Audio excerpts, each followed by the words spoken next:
कृष्ण से जुड़ा युग भारतीय परंपरा में केवल धार्मिक कथा का समय नहीं माना जाता, बल्कि यह एक ऐसे सामाजिक और सांस्कृतिक परिवर्तन का काल भी माना जाता है जिसने भारतीय सभ्यता के कई मूल तत्वों को आकार दिया।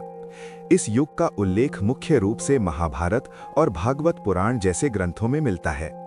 इन ग्रंथों में वर्णित घटनाएं केवल युद्ध और राजाओं की कहानियां नहीं हैं, बल्कि उस समय की सामाजिक व्यवस्था, आर्थिक गतिविधियों और सांस्कृतिक जीवन की झलक भी प्रस्तुत करती हैं। कृष्ण काल की सभ्यता को समझने के लिए हमें उस समय के भूगोल और समाज को देखना होगा। यह काल मुख्य रूप से उत्तर भारत के विभिन्न राज्यों और जनपदों का समय था। उस समय भारत एक विशाल साम्राज्य के रूप में संगठित नहीं था, बल्कि कई छोटे छोटे राज्यों और गणराज्यों में विभाजित था। प्रत्येक राज्य का अपना शासक, सेना और प्रशासनिक व्यवस्था होती थी। इन राज्यों के बीच कभी सहयोग तो कभी संघर्ष की स्थिति बनी रहती थी। इस समय के प्रमुख राज्यों में मथुरा, द्वारका, हस्तिनापुर और इंद्रप्रस्थ जैसे केंद्र महत्वपूर्ण माने जाते थे। मथुरा को कृष्ण के प्रारंभिक जीवन से जोड़ा जाता है, जबकि द्वारका को उनके बाद के शासन और राजनीतिक गतिविधियों का केंद्र माना जाता है। इन नगरों का वर्णन इस बात का संकेत देता है कि उस समय नगर सभ्यता विकसित हो रही थी और व्यापार तथा सामाजिक जीवन भी काफी सक्रिय था। कृष्ण काल की सभ्यता में ग्रामीण और शहरी जीवन दोनों का संतुलन दिखाई देता है। ग्रामीण क्षेत्रों में कृषि और पशुपालन मुख्य आर्थिक गतिविधियां थीं। विशेष रूप से गाय और पशुधन का अत्यंत महत्व था। गोपालन केवल आर्थिक गतिविधि ही नहीं, बल्कि सांस्कृतिक और धार्मिक जीवन का भी महत्वपूर्ण हिस्सा था। यही कारण है कि कृष्ण को अक्सर गोपाल और गोविंद जैसे नामों से संबोधित किया जाता है। ग्रामीण समाज में सामुदायिक जीवन अत्यंत मजबूत था। लोग एक दूसरे के साथ मिलकर कार्य करते थे और सामूहिक उत्सवों तथा धार्मिक अनुष्ठानों में भाग लेते थे। यह सामाजिक संरचना समाज को स्थिर और सहयोगी बनाती थी। वहीं दूसरी ओर नगरों में व्यापार, शिल्प और प्रशासनिक गतिविधियां अधिक विकसित थीं। इस समय की आर्थिक व्यवस्था भी विविध थी। कृषि के अतिरिक्त व्यापार और हस्तशिल्प भी महत्वपूर्ण थे। विभिन्न क्षेत्रों के बीच वस्तुओं का आदान प्रदान होता था और व्यापारी वर्ग धीरे धीरे समाज में महत्वपूर्ण स्थान प्राप्त करने लगा था। नदियों और समुद्री मार्गों के माध्यम से व्यापार का विस्तार भी होने लगा था। राजनीतिक दृष्टि से यह समय अत्यंत गतिशील था। विभिन्न राज्यों के बीच गठबंधन और संघर्ष दोनों ही सामान्य घटनाएं थीं। शासकों को केवल सैन्य शक्ति ही नहीं, बल्कि राजनीतिक समझदारी और कूटनीति की भी आवश्यकता होती थी। कृष्ण को अक्सर एक कुशल कूटनीतिज्ञ और राजनीतिक मार्गदर्शक के रूप में भी देखा जाता है, क्योंकि उन्होंने कई महत्वपूर्ण राजनीतिक निर्णयों में भूमिका निभाई। इस सभ्यता का एक महत्वपूर्ण पहलू था धर्म और नैतिकता का महत्व। उस समय समाज में धर्म को केवल पूजा पाठ तक सीमित नहीं माना जाता था, बल्कि यह जीवन के आचरण और सामाजिक नियमों का आधार था। कर्तव्य, न्याय और सत्य जैसे मूल्यों को अत्यंत महत्वपूर्ण माना जाता था। कृष्ण काल की सभ्यता में शिक्षा और ज्ञान का भी महत्वपूर्ण स्थान था। ऋषियों और गुरुओं के आश्रम ज्ञान के केंद्र थे, जहां विद्यार्थियों को विभिन्न विषयों की शिक्षा दी जाती थी। यह शिक्षा केवल शास्त्रों तक सीमित नहीं थी, बल्कि इसमें युद्ध कला, राजनीति और नैतिकता भी शामिल थी। इस प्रकार कृष्ण काल की सभ्यता केवल धार्मिक कथाओं का युग नहीं थी, बल्कि यह एक जटिल और विकसित सामाजिक संरचना का समय था, जिसमें कृषि, व्यापार, राजनीति और धर्म सभी एक दूसरे से जुड़े हुए थे। कृष्ण से जुड़ा काल केवल राजनीतिक घटनाओं और राजाओं के संघर्ष का समय नहीं था, बल्कि यह एक गहरे सामाजिक और सांस्कृतिक ढांचे वाली सभ्यता का युग भी था। इस समय समाज की संरचना परिवार, समुदाय और धर्म के सिद्धांतों पर आधारित थी। समाज के भीतर प्रत्येक व्यक्ति की एक निश्चित भूमिका होती थी और इन भूमिकाओं के माध्यम से सामाजिक संतुलन बनाए रखने का प्रयास किया जाता था। इस युग में परिवार समाज की सबसे महत्वपूर्ण इकाई माना जाता था। परिवार केवल रक्त संबंधों का समूह नहीं था, बल्कि यह सामाजिक शिक्षा और सांस्कृतिक मूल्यों का केंद्र भी था। बच्चों को बचपन से ही कर्तव्य, सम्मान, अनुशासन और धर्म के सिद्धांतों की शिक्षा दी जाती थी। माता-पिता और बुजुर्गों का सम्मान करना एक महत्वपूर्ण सामाजिक नियम था। यही पारिवारिक व्यवस्था समाज में स्थिरता और निरंतरता बनाए रखने का आधार बनती थी। कृष्ण काल की सभ्यता में संयुक्त परिवार की परंपरा भी मजबूत थी। कई पीढ़ियां एक ही परिवार में साथ रहती थीं और एक दूसरे की जिम्मेदारियों को साझा करती थीं। इस प्रकार परिवार केवल व्यक्तिगत जीवन का केंद्र नहीं था, बल्कि आर्थिक और सामाजिक सहयोग का माध्यम भी था। कृषि और पशुपालन जैसे कार्यों में भी परिवार की सामूहिक भूमिका होती थी। समाज की संरचना में विभिन्न वर्गों और पेशों का भी महत्वपूर्ण स्थान था। समाज में किसान, व्यापारी, योद्धा और विद्वान जैसे कई समूह थे जो अपने अपने कार्यों के माध्यम से समाज के संचालन में योगदान देते थे। यह व्यवस्था केवल सामाजिक विभाजन नहीं थी, बल्कि कार्यों के आधार पर जिम्मेदारियों का वितरण भी था। इस समय शिक्षा और ज्ञान को अत्यंत महत्व दिया जाता था। शिक्षा का मुख्य केंद्र गुरुकुल प्रणाली थी। विद्यार्थियों को गुरुओं के आश्रमों में भेजा जाता था, जहां वे अनुशासन और सरल जीवन के वातावरण में शिक्षा प्राप्त करते थे। यह शिक्षा केवल शास्त्रों तक सीमित नहीं थी, बल्कि इसमें युद्ध कला, राजनीति और नैतिकता भी शामिल थी। इस प्रकार कृष्ण काल की सभ्यता केवल धार्मिक कथाओं का युग नहीं थी, बल्कि यह एक जटिल और विकसित सामाजिक संरचना का समय था, जिसमें कृषि, व्यापार, राजनीति और धर्म सभी एक दूसरे से जुड़े हुए थे। कृष्ण से जुड़ा काल केवल राजनीतिक घटनाओं और राजाओं के संघर्ष का समय नहीं था, बल्कि यह एक गहरे सामाजिक और सांस्कृतिक ढांचे वाली सभ्यता का युग भी था। इस समय समाज की संरचना परिवार, समुदाय और धर्म के सिद्धांतों पर आधारित थी। समाज के भीतर प्रत्येक व्यक्ति की एक निश्चित भूमिका होती थी और इन भूमिकाओं के माध्यम से सामाजिक संतुलन बनाए रखने का प्रयास किया जाता था। इस युग में परिवार समाज की सबसे महत्वपूर्ण इकाई माना जाता था। परिवार केवल रक्त संबंधों का समूह नहीं था, बल्कि यह सामाजिक शिक्षा और सांस्कृतिक मूल्यों का केंद्र भी था। बच्चों को बचपन से ही कर्तव्य, सम्मान, अनुशासन और धर्म के सिद्धांतों की शिक्षा दी जाती थी। माता-पिता और बुजुर्गों का सम्मान करना एक महत्वपूर्ण सामाजिक नियम था। यही पारिवारिक व्यवस्था समाज में स्थिरता और निरंतरता बनाए रखने का आधार बनती थी। कृष्ण काल की सभ्यता में संयुक्त परिवार की परंपरा भी मजबूत थी। कई पीढ़ियां एक ही परिवार में साथ रहती थीं और एक दूसरे की जिम्मेदारियों को साझा करती थीं। इस प्रकार परिवार केवल व्यक्तिगत जीवन का केंद्र नहीं था, बल्कि आर्थिक और सामाजिक सहयोग का माध्यम भी था। कृषि और पशुपालन जैसे कार्यों में भी परिवार की सामूहिक भूमिका होती थी। समाज की संरचना में विभिन्न वर्गों और पेशों का भी महत्वपूर्ण स्थान था। समाज में किसान, व्यापारी, योद्धा और विद्वान जैसे कई समूह थे जो अपने अपने कार्यों के माध्यम से समाज के संचालन में योगदान देते थे। यह व्यवस्था केवल सामाजिक विभाजन नहीं थी, बल्कि कार्यों के आधार पर जिम्मेदारियों का वितरण भी था। इस समय शिक्षा और ज्ञान को अत्यंत महत्व दिया जाता था। शिक्षा का मुख्य केंद्र गुरुकुल प्रणाली थी। विद्यार्थियों को गुरुओं के आश्रमों में भेजा जाता था, जहां वे अनुशासन और सरल जीवन के वातावरण में शिक्षा प्राप्त करते थे।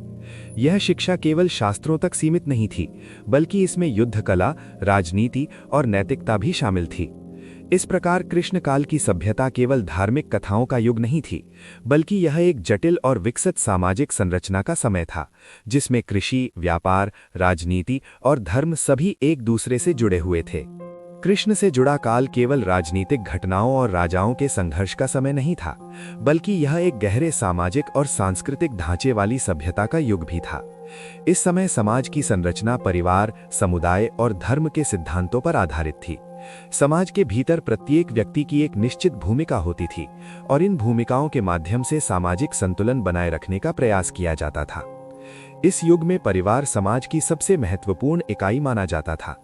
परिवार केवल रक्त संबंधों का समूह नहीं था, बल्कि यह सामाजिक शिक्षा और सांस्कृतिक मूल्यों का केंद्र भी था। बच्चों को बचपन से ही कर्तव्य, सम्मान, अनुशासन और धर्म के सिद्धांतों की शिक्षा दी जाती थी। माता-पिता और बुजुर्गों का सम्मान करना एक महत्वपूर्ण सामाजिक नियम था। यही पारिवारिक व्यवस्था समाज में स्थिरता और निरंतरता बनाए रखने का आधार बनती थी। कृष्ण काल की सभ्यता में संयुक्त परिवार की परंपरा भी मजबूत थी। कई पीढ़ियां एक ही परिवार में साथ रहती थीं और एक दूसरे की जिम्मेदारियों को साझा करती थीं। इस प्रकार परिवार केवल व्यक्तिगत जीवन का केंद्र नहीं था, बल्कि आर्थिक और सामाजिक सहयोग का माध्यम भी था। कृषि और पशुपालन जैसे कार्यों में भी परिवार की सामूहिक भूमिका होती थी। समाज की संरचना में विभिन्न वर्गों और पेशों का भी महत्वपूर्ण स्थान था। समाज में किसान, व्यापारी, योद्धा और विद्वान जैसे कई समूह थे जो अपने अपने कार्यों के माध्यम से समाज के संचालन में योगदान देते थे। यह व्यवस्था केवल सामाजिक विभाजन नहीं थी, बल्कि कार्यों के आधार पर जिम्मेदारियों का वितरण भी था। इस समय शिक्षा और ज्ञान को अत्यंत महत्व दिया जाता था। शिक्षा का मुख्य केंद्र गुरुकुल प्रणाली थी। विद्यार्थियों को गुरुओं के आश्रमों में भेजा जाता था, जहां वे अनुशासन और सरल जीवन के वातावरण में शिक्षा प्राप्त करते थे। यह शिक्षा केवल शास्त्रों तक सीमित नहीं थी, बल्कि इसमें युद्ध कला, राजनीति और नैतिकता भी शामिल थी। इस प्रकार कृष्ण काल की सभ्यता केवल धार्मिक कथाओं का युग नहीं थी, बल्कि यह एक जटिल और विकसित सामाजिक संरचना का समय था, जिसमें कृषि, व्यापार, राजनीति और धर्म सभी एक दूसरे से जुड़े हुए थे। कृष्ण से जुड़ा काल केवल राजनीतिक घटनाओं और राजाओं के संघर्ष का समय नहीं था, बल्कि यह एक गहरे सामाजिक और सांस्कृतिक ढांचे वाली सभ्यता का युग भी था। इस समय समाज की संरचना परिवार, समुदाय और धर्म के सिद्धांतों पर आधारित थी।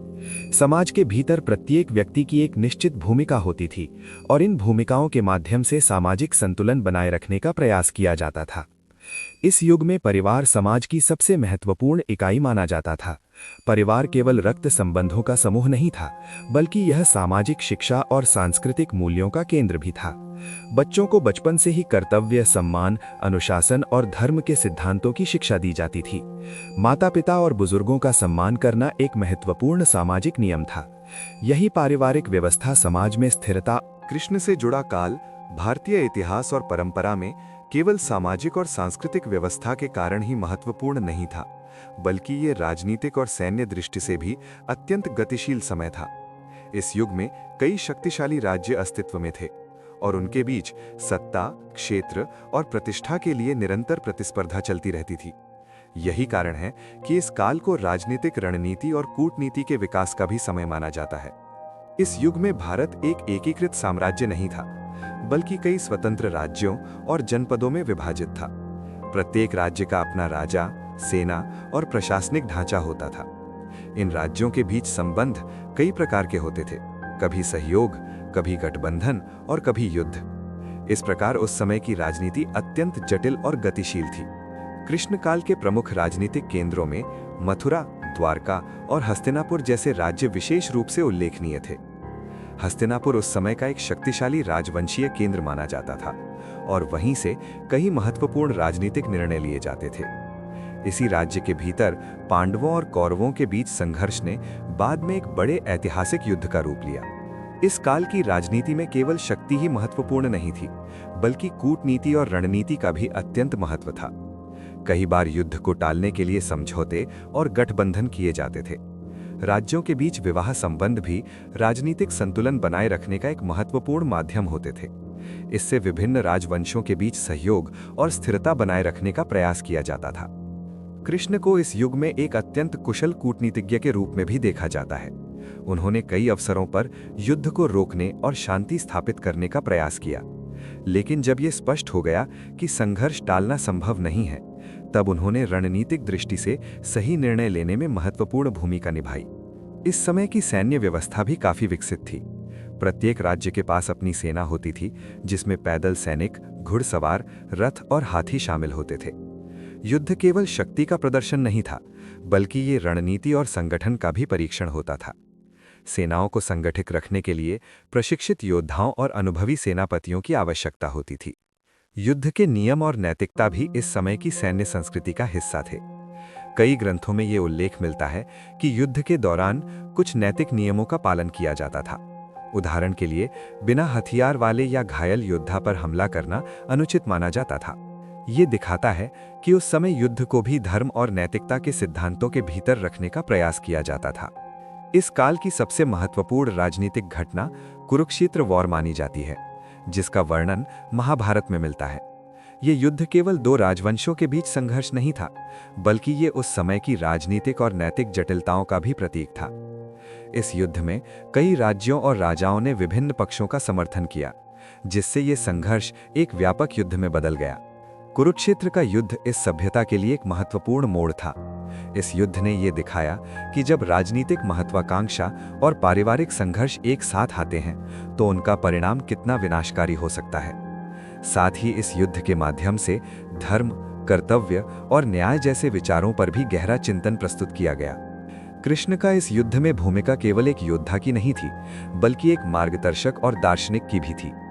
युद्ध के दौरान उन्होंने अर्जुन को जो शिक्षाएं दी, उनका वर्णन भगवद गीता में मिलता है। इन शिक्षाओं में कर्तव्य, धर्म और जीवन के गहरे दार्शनिक सिद्धांतों को समझाया गया है। इस प्रकार कृष्णकाल की राजनीतिक व्यवस्था केवल सत्ता संघर्ष की कहानी नहीं है। ये उस समय की रणनीति, कूटनीति और नैतिक विचारों के संतुलन को भी दर्शाती है। ये सभ्यता शक्ति और धर्म दोनों को साथ लेकर चलने का प्रयास करती दिखाई देती है। कृष्ण से जुड़ी सभ्यता का अंतिम और सबसे महत्वपूर्ण पहलू उसका दीर्घकालिक प्रभाव है। ये केवल एक ऐतिहासिक या पौराणिक काल की कहानी नहीं है, बल्कि ये भारतीय समाज, संस्कृति और दर्शन की नींव को गहराई से प्रभावित करने वाला युग भी माना जाता है। इस काल की घटनाएं और विचार आने वाली पीढ़ियों के लिए एक स्थायी मार्गदर्शन बन गए। कुरुक्षेत्र वॉर के बाद उस समय के समाज ने गहरे परिवर्तन का अनुभव किया। युद्ध के कारण कई शक्तिशाली राजवंश समाप्त हो गए और राजनीतिक व्यवस्था में बड़ा बदलाव आया। ये केवल सत्ता परिवर्तन का समय नहीं था, बल्कि ये ऐसे युग की शुरुआत भी थी जिसमें लोग युद्ध और संघर्ष के परिणामों के बारे में अधिक गंभीरता से सोचने लगे। इस समय का सबसे महत्वपूर्ण दार्शनिक प्रभाव भगवद गीता के रूप में सामने आया। इस ग्रंथ में प्रस्तुत विचार केवल धार्मिक उपदेश नहीं है, बल्कि जीवन, कर्तव्य और नैतिकता के गहरे सिद्धांतों को समझाते हैं। इसमें यह बताया गया कि मनुष्य को अपने कर्तव्य का पालन करना चाहिए और परिणाम की चिंता किए बिना सही मार्ग पर चलना चाहिए। ये विचार भारतीय दर्शन और आध्यात्मिकता का एक केंद्रीय सिद्धांत बन गया। कृष्ण काल की सभ्यता का प्रभाव भारतीय संस्कृति के विभिन्न क्षेत्रों में दिखाई देता है। साहित्य, कला, संगीत और नृत्य में भी इस युग की कथाएं और प्रतीक व्यापक रूप से उपस्थित हैं। कई कवियों और लेखकों ने कृष्ण और उस युग की घटनाओं को अपनी रचनाओं का विषय बनाया। इन रचनाओं के माध्यम से इस सभ्यता के विचार और मूल्य समाज में पीढ़ी दर पीढ़ी आगे बढ़ते रहे। भक्ति परंपरा में भी कृष्ण का विशेष स्थान है।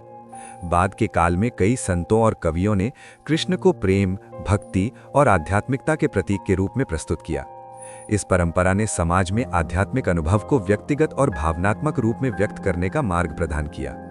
इससे धर्म केवल अनुष्ठानों तक सीमित नहीं रहा, बल्कि वो व्यक्तिगत अनुभव और भावनात्मक संबंध का भी माध्यम बन गया। कृष्ण काल की सभ्यता ने राजनीतिक विचारों को भी प्रभावित किया। उस समय प्रस्तुत किए गए कूटनीति, नीति और धर्म के सिद्धांतों ने बाद की राजनीतिक परंपराओं को भी प्रभावित किया। कई ग्रंथों में यह विचार मिलता है कि शासक का कर्तव्य केवल शासन करना नहीं, बल्कि न्याय और संतुलन बनाए रखना भी है। इस सभ्यता का एक महत्वपूर्ण प्रभाव यह भी था कि इसने समाज को यह सिखाया कि शक्ति और नैतिकता के बीच संतुलन आवश्यक है। केवल शक्ति के आधार पर समाज लंबे समय तक स्थिर नहीं रह सकता। यदि शक्ति के साथ धर्म और नैतिकता का संतुलन न हो, तो संघर्ष और विनाश अनिवार्य हो जाते हैं। ये विचार उस समय के अनुभवों से उत्पन्न हुआ और बाद की पीढ़ियों के लिए एक महत्वपूर्ण शिक्षा बन गया। कृष्ण काल की सभ्यता का प्रभाव केवल धार्मिक या सांस्कृतिक क्षेत्र तक सीमित नहीं रहा, बल्कि ये भारतीय समाज के सामूहिक मनोविज्ञान का भी हिस्सा बन गया।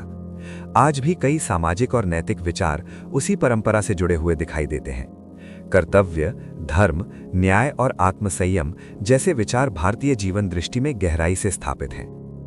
इतिहास और परंपरा के दृष्टिकोण से देखा जाए तो कृष्णकाल एक ऐसा समय था जिसमें सामाजिक संगठन, राजनीतिक संघर्ष, आध्यात्मिक चिंतन और सांस्कृतिक अभिव्यक्ति सभी एक साथ विकसित हो रहे थे। यही कारण है कि इस काल को भारतीय सभ्यता के विकास में एक महत्वपूर्ण अध्याय के रूप में देखा जाता है।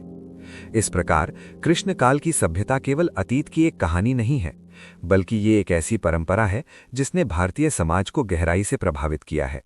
इसके विचार और मूल्य आज भी विभिन्न रूपों में जीवित हैं और समाज को नैतिकता, कर्तव्य और संतुलन के महत्व की याद दिलाते रहते हैं।